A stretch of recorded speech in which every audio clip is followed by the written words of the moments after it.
नमस्कार and welcome to study glows my dear friends. मेरा नाम है Prashant Malani. I hope you all are doing good. Dear friends, हमारी navy ने एक मिशन कंडक्ट किया है इंडियन ओशियन के अंदर, और इस मिशन की इंपैक्ट पूरी दुनिया पर हमें देखने को मिलेगी। एक पॉजिटिव इंपैक्ट ऑफ कोर्स पूरी दुनिया पर देखने को मिलेगी। एक ऑयल टैंकर की मदद की है हमारी इंडियन नेवी ने। ये जो ऑयल टैंकर है इस पर अटैक हुआ था, मिसाइल से अटैक हुआ था, और ये अटैक जो है ये हूथीज ने किया था। Dear friends, I am sure we all are aware about the fact कि अक्टूबर 2023 से हमास और इजराइल के बीच में युद्ध की शुरुआत हुई, और उसके एक महीने के बाद नवंबर 2023 से यह चीज हमें देखने को मिली है कि हूथीज जो हैं इन्होंने इंडियन ओशियन क्षेत्र में जो मर्चेंट नेवल वेसल्स हैं इन पर अटैक जो है वो किए हैं, और इसकी वजह से पूरी दुनिया नेगेटिवली प्रभावित हुई है। क्यों, इसको भी आज हम समझने वाले हैं। तो जो लेटेस्ट खबर है दैट इज के एक शिप है, ऑयल टैंकर है टू बी प्रिसाइज। इस ऑयल टैंकर का नाम है एंड्रोमेडा स्टार, और इस ऑयल टैंकर पर मिसाइल्स के माध्यम से हूथीज ने अटैक किया। कहां पर हुआ ये? रेड सी के आसपास। चलिए सबसे पहले तो इसको लोकेट कर लेते हैं। तो dear friends, as you can see on your screen, this is Indian Ocean here. यहां पर मालदीव्स, यहां पर हमारा देश भारत देख सकते हैं। दिस इज अरेबियन सी, और यहां पर ये इंसिडेंट जो है वो हुआ है, राइट। ये वाला क्षेत्र है यहां पर, and as you can see this is Yemen. तो यही वो देश है यमन जहां पर ईरान बैक्ड हूथीज जो है वो काफी ज्यादा एक्टिव है। और फिर ये क्या करता है कि रेड सी से फिर ये Gulf of Aden via Arabian Sea, तो ये वाला जो पोर्शन है ना, खास करके ये वाला क्षेत्र, तो यहां पर जो नेवल शिप्स है, मर्चेंट नेवल शिप्स, तो इन पर अटैक करते हैं, और इसकी वजह से पूरी दुनिया नेगेटिवली प्रभावित हो रही है। पूरी दुनिया की जो सप्लाई चेन है इस पर इसकी इंपैक्ट हमें देखने को मिल रही है। तो यहां पर देखिए, this is gulf of Aiden here, right. ये गल्फ ऑफ एडन है, दिस इज अरेबियन सी, और ये रहा यमन। पूरा यमन आप देख लीजिए एक बार अच्छी तरीके से। नॉर्थ में सऊदी अरेबिया है। अगर आप ईस्ट में देखेंगे देन ओमान के साथ अपनी एक लैंड बाउंड्री शेयर करता है, और यहां पर आपको बाब मंदेब देखने को मिलता है, and this is red see here. ठीक है, थोड़ा इसको और अच्छी तरीके से जूम करके देखते हैं। तो ये गल्फ ऑफ एडन, ये एडन शहर से ही इसका नाम है, गल्फ ऑफ एडन। यहां पर आप देख सकते हैं बाब अल मंदेब, वेरी वेरी इंपॉर्टेंट चैनल, एक स्ट्रेट है जहां से आप रेड सी को एंटर कर सकते हैं, या फिर रेड सी से आपको अगर गल्फ ऑफ एडन या फिर इंडियन ओशियन में आना है, अरेबियन सी में एंटर करना है, तो दैट ये बाब अल मंदेब जो है बहुत ही इंपॉर्टेंट है, राइट। तो एंट्री एग्जिट का ये एक प्रकार का स्ट्रेट है, ठीक है। और यहां पर सना है, this is the capital of Yemen. यहां पर अफ्रीका के साइड आप देख सकते हैं इरिट्रिया है, और यहां पर आप जिबूटी देख सकते हैं। ठीक है, मैं थोड़ा इसको हटा देता हूं। अब देखिए, दिस इज इरिट्रिया हियर, ये वाला देश, और यहां पर देखिए छोटा सा देश है ये जिबूटी, राइट। जिबूटी का जो कैपिटल है उसका नाम भी जिबूटी ही है, डी से इसका स्पेलिंग स्टार्ट होता है, राइट। सो डियर फ्रेंड्स, ये है वो लोकेशन जहां पर इस प्रकार का इंसिडेंट हमें देखने को मिला। और जैसे मैंने आपको बताया ना कि हुथीज जो हैं उन्होंने अपना अटैक कमर्शियल शिप्स पर कंटिन्यूएशन में रखा है। और ऐसा ये क्यों कर रहे हैं? ये ऐसा इसलिए कर रहे हैं क्योंकि कितनी बेवकूफी की बातें ये कर रहे हैं कि इजराइल का जो ये इजराइल और हमास के बीच में जो युद्ध है, तो उसमें हमास को सपोर्ट देने के लिए, पैलेस्टीनियंस जो हैं उनको सपोर्ट देने के लिए वो लोग दूसरे देशों की शिप्स पर अटैक कर रहे हैं। इसका कोई लॉजिक ही नहीं बैठता है।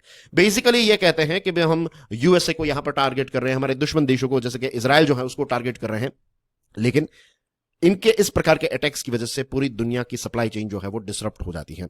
यूएस सेंट्रल कमांड ने ये जो अटैक हुआ है इसका कंफर्मेशन दिया है, और कहा है कि हुथीज जो हैं उन्होंने 3 एंटी शिप बैलिस्टिक मिसाइल्स को लॉन्च किया, और ये चीज जो है वो उन्होंने यमन में से लॉन्च की थी।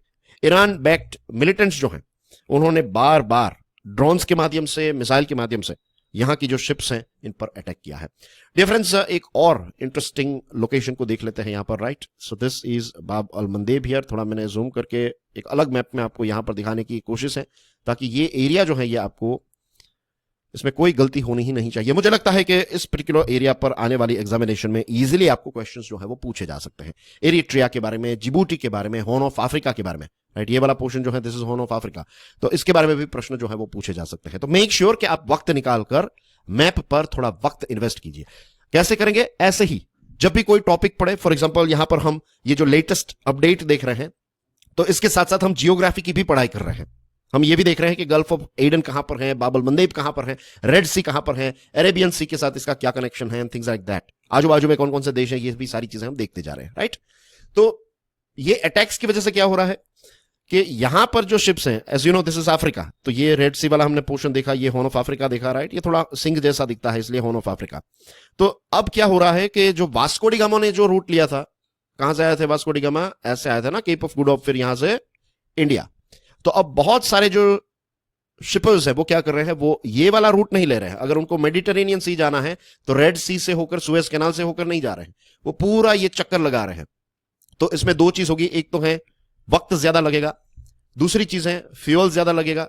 तो वक्त और फ्यूल, ये दो चीजें ज्यादा हो गई, इसकी वजह से कॉस्ट जो है ट्रांसपोर्टेशन का वो ज्यादा हो जाएगा। ग्लोबल इन्फ्लेशन पर इसकी इंपैक्ट हमें देखने को मिलेगी, राइट। हुथीज जो हैं उन्होंने इजराइल, यूके और यूएसए की शिप्स जो हैं उनको टारगेट करने के बारे में बात बताई है, लेकिन इनसे गलतियां हो रही है।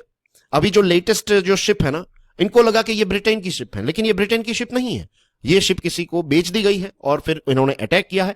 तो इस प्रकार की जो मिस्टेक्स है ना, इसकी वजह से क्या होगा, पूरा युद्ध जो है ये एस्केलेट हो जाएगा। अब आप लेट्स से रशिया की जो शिप है वहां से गुजर रही थी और आपने उस पर अटैक कर दिया, तो फिर रशिया जो है वो आपको सपोर्ट करना बंद कर देगा, ईरान को सपोर्ट जो है वो कम कर सकता है। जस्ट इमेजिन कि भारत की कोई शिप है, उस पर आपने अटैक किया, तो भारत को फिर इसमें इन्वॉल्व होना पड़ेगा।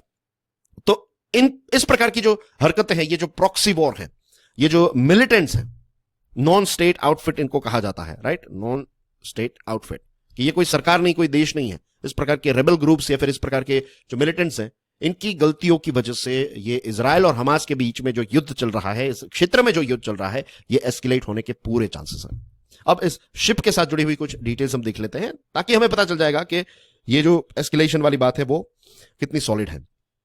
हुथी स्पोक्समैन ने यह कहा कि ये पैनामा फ्लैग्ड शिप जो है ये एक ब्रिटिश ओन्ड शिप है, लेकिन शिपिंग डेटा क्या कहता है कि एमवी यानी कि मर्चेंट वेसल एंड्रोमेडा स्टार जो है इसको बेचा गया, और अभी इनके जो ऑनर हैं ये सेशल्स में बेस्ड हैं। तो ये पैनामा फ्लैग्ड है, लेकिन it is operated by Seychelles, तो ये सेशल्स में रजिस्टर्ड है, यानी कि अब इसका मालिक जो है वो चेंज हो गया है। और ये एक ऑयल टैंकर है, रशिया लिंक्ड ट्रेड करता है। ये एक Britain based maritime security firm है एम्ब्री का कहना है कि एमवी एंड्रोमेडा स्टार जो है ये रशिया से फिर गुजरात की तरफ जा रही थी, और अब ये शिप जो है उसके मास्टर ने ये रिपोर्ट किया है कि इसमें डैमेज हुआ है because of the missile. Luckily ये डैमेज जो है ये माइनर है, इसका कंफर्मेशन इंडियन नेवी ने भी दिया है कि ये डैमेज जो है it is minor damage. US central command ने यह कहा कि ये जो मिसाइल्स लॉन्च की गई ना, तो एक और मिसाइल एमवी माइशा नाम की जो शिप है उसके बाजू में ही गिरी है, लेकिन इसकी वजह से एमवी माइशा को लकीली कोई डैमेज नहीं हुआ है। So this are the latest updates about this particular ship और दिस पर्टिकुलर इंसिडेंट। अब दोस्तों इंडियन नेवी की ऊपर हम आते हैं। ये जो एमवी एंड्रोमेडा स्टार है, तो इसमें टोटल 30 क्रू है, क्रू मेंबर्स हैं, तो इसमें से 22 जो है वो इंडियंस हैं। Dear friends, you will notice this thing कि अलग अलग इस प्रकार की शिप्स जो होती हैं, तो उसमें आपको हमेशा देखने को मिलेगा कि भाई इतने इंडियन क्रूज। तो ये इंडियन क्रूज यहां पर क्या कर रहे हैं, ये जॉब करते हैं, राइट, इसके लिए ट्रेनिंग ली जाती है, राइट। ये सेलर्स जिनको हम कहते हैं ना, सेलर्स, तो ये सेलर्स हैं। तो सबसे ज्यादा, जहां तक मुझे पता है, जहां तक मेरा डेटा है, जहां तक मेरी इंफॉर्मेशन है, दुनिया में सबसे ज्यादा अगर कोई सेलर्स प्रोड्यूस करता है तो वो हमारा देश भारत है। मींस बहुत सारे देशों में से आप टॉप कंट्रीज में देखेंगे तो टॉप 5 में डेफिनेटली भारत आएगा। तो हमारे इतने सारे सेलर्स हैं, तो दुनिया की अलग अलग शिप्स में आपको इंडियन क्रू देखने को मिलेगा ही मिलेगा, ठीक है। अब इंडियन नेवी ने जब इस पर्टिकुलर शिप पर अटैक हुआ तो इंडियन नेवी को इन्फॉर्म किया गया, और फिर इंडियन नेवी वहां पर पहुंच जाती है, और ये जो शिप है, ये ऑयल टैंकर जो है, उसको पूरा प्रोटेक्शन और गाइड प्रोवाइड करती है। हमारी आईएनएस कोची जो एक डिस्ट्रॉयर है, तो ये यहां पर स्विफ्टली पहुंच गई। ये बात है 26 अप्रैल की, और यहां के जितने भी क्रू मेंबर्स हैं उनकी भी सेफ्टी मेक श्योर की, और ये जो शिप है, इस शिप की भी सेफ्टी जो है वो आईएनएस कोची ने मेक श्योर की। इंडियन नेवी ने यह भी बताया है कि ये जो मैरीटाइम सिक्योरिटी इंसिडेंट हुआ है, इसको लेकर इंडियन नेवी ने एक प्रकार का मिशन कंडक्ट किया, सेफ्टी और ये सारी चीजें देख ली, क्रू की सेफ्टी, और इसी के साथ ये जो एरियल रेकी जो है इसके द्वारा की गई, एक हेलीकॉप्टर यूज किया गया, और हेलीकॉप्टर के माध्यम से ऊपर से पूरा ये शिप जो है वो देखा गया, मेक श्योर किया गया कि इसमें कोई डेंजरस सिचुएशन नहीं है। उसके बाद हमारी नेवी की जो एक्सप्लोजिव ऑर्डिनेंस डिस्पोजल टीम है उसको डिप्लॉय किया गया, और ये जो हमारी टीम है ये इस शिप के ऊपर जाती है, और शिप के ऊपर जाकर रेसिडुअल रिस्क असेसमेंट, पूरा एक रिस्क प्रोफाइल जो है वो तैयार करती है कि कितना डैमेज हुआ है, क्या ये शिप जो है वो तैर सकती है, नहीं तैर सकती, क्या क्या चीजें इसमें की जा सकती हैं, थिंग्स लाइक दैट। और बहुत ही स्विफ्टली ग्रीन सिग्नल दे दिया, और उसके बाद ऑफिशियल ने यह भी कंफर्म किया है कि ये जो शिप है ये गुजरात की तरफ आगे बढ़ने लगी थी, ठीक है। तो इंडियन नेवी ने यहां पर जो स्विफ्ट एक्शन ली है, ये इस बात का इशारा है कि when it comes to Indian Ocean, Bay of Bengal, Arabian Sea के आसपास का रीजन, तो इंडियन नेवी जो है it is committed, it is net security provider of this particular area. और ये चीज हम क्यों करते हैं? ये चीज हमारी सेफ्टी के लिए तो है ही, इसी के साथ साथ ग्लोबल ट्रेड जो है वो चलता रहे एज पर UNCLOS United Nations convention of law of seas जो है, तो ये जो इंटरनेशनल रूल्स हैं, रेगुलेशंस हैं, तो इसके हिसाब से पूरी दुनिया के जो ओशियंस है ना, ये फ्री एंड फेयर होने चाहिए। हर किसी को यहां से आने जाने का रास्ता मिले, सेफली जा आ सके। और बहुत सारे ऐसे पायरेसी के भी जब इंसिडेंट्स होते हैं तो इंडियन नेवी जो है वो वहां पर पहुंच जाती है। इसी के साथ पिछले कुछ हफ्तों के अंदर अगर आप देखेंगे देन यू विल फाइंड कि बहुत सारी ऐसी वेसल्स हैं, शिप्स हैं, जिसको हमारी इंडियन नेवी ने पूरा सपोर्ट जो है वो प्रोवाइड किया है। तो ये था इंडियन नेवी के द्वारा कंडक्ट किया गया लेटेस्ट मिशन, राइट। इस मिशन में उतनी सारी एडवेंचरस चीजें आपको नहीं, जैसे कि मार्कोस एक्सेट्रा, ये सारी चीजें देखने को नहीं मिलेगी, क्योंकि ये सारी ऑपरेशनल डिटेल्स जो है इनको रिलीज नहीं किया जाता है। लेकिन अगर आप इसकी गहराई को समझेंगे, इस विषय की गहराई को समझेंगे, देन यू विल रियलाइज कि भारत ने एक बहुत बड़ा मिशन जो है वो यहां पर कंडक्ट किया और इसकी वजह से पूरी दुनिया जो है वो काफी ज्यादा खुश हुई है। दूसरी जो लेटेस्ट खबर हमें इस क्षेत्र से पढ़ने को मिल रही है वो ये है कि लास्ट फ्राइडे यूएसए का एक एयरक्राफ्ट कैरियर जो है वो रेड सी से होकर सुएज कैनाल पहुंचा है, राइट। और यहां पर पूरा जो एक यूएस लेड कोएलिशन है तो उसकी मदद करते हुए ये एक बहुत बड़ा यूएसए का एयरक्राफ्ट कैरियर जो है वो यहां से पास हुआ।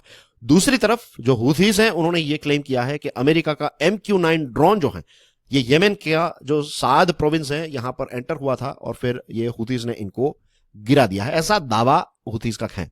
अभी इस चीज को लेकर कोई कंफर्मेशन जो है वो नहीं मिली है, लेकिन this are the latest things that we can see from this particular region. So dear friends, that's basically everything in today's discussion. I hope आज की डिस्कशन से आपको एक नई कॉन्सेप्चुअल क्लैरिटी मिली होगी। इसके साथ I would like to inform all of you कि मैंने एक कोर्स डिजाइन किया है, इसका नाम है लिमिटलेस लीडरशिप। ये कोर्स स्टडी ग्लोज के प्लेटफॉर्म पर अवेलेबल है। इसके साथ dear friends, do check out my YouTube channel Curiously Education. इस पर आपको बहुत सारा इंटरेस्टिंग कंटेंट मिलेगा। So thank you very much for your love and support. Video को शेयर जरूर कीजिएगा। This is Prashant Mamani. I'm signing off. I'll see you soon. God bless you all. Jai Hind.